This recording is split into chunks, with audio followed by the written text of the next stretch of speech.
at that. Now at 6, we are following late-breaking details.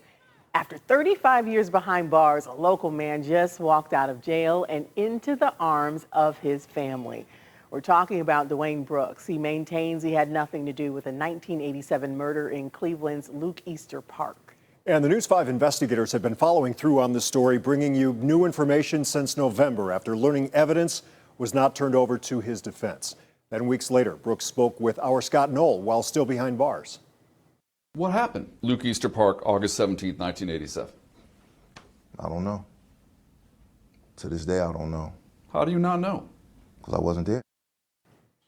Well, then the big break. A judge ordered a new trial, which led to today's release. Now, News 5 investigator Scott Knoll was the only reporter there as Brooks reunited with his family just a short time ago. And Scott, I know that had to be an emotional scene to watch play out right in front of you.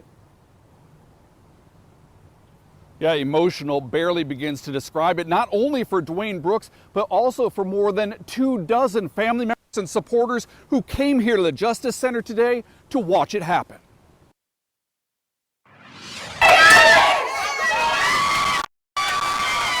Out of jail and into the arms of his daughters, Dwayne Brooks free tonight on bail as he waits to learn if Cuyahoga County prosecutors will retry him for the 1987 murder of Clinton Arnold. For decades, Brooks' mother wondered if this day would ever come. No, it's been a long time coming. It's been rough. It's been rough. It's been rough. But thank God we got him. We got him, and he's free at last. He's free. Brooks maintains he had nothing to do with the deadly attack that also wounded 2 others. In fact, he says he was in New York when the shooting happened. But years of appeals went nowhere. Then newly surfaced police reports came to light. Evidence that a judge found was never turned over to Brooks' defense attorneys at the time of his trial. Evidence the judge ruled that could have changed the outcome of the case.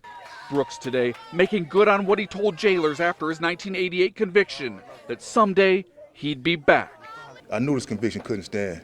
I didn't know it was going to take this long, though. Dang. I thought it would be overturned in a year. Instead, it was 35 years, time his daughter Danae says she can't get back. She was 4 years old when her dad was arrested. Wrongfully, they didn't give him a chance to be a dad to us. They don't know how many father-daughter dances I've been to without him. They don't know in the past year fighting cancer without him. Like, this is unreal. It's overwhelming. And we got a lot of lost time to make up for. As for the possibility of facing trial again, Brooks says he wants the chance at what he says he didn't get the first time, a fair shot in the courtroom. I know some people would rather believe a lie than accept the truth, but I didn't do it. I didn't do it. And I told everybody from day one that I didn't do it. And here we are, finally, 35 years later.